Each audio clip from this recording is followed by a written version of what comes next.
We got hit by 100-mile-an-hour winds last night. Destroyed a chair.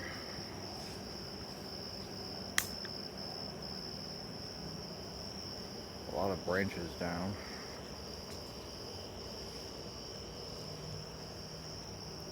Wow.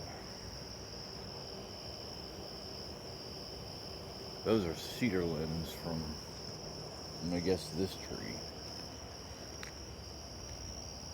Wow.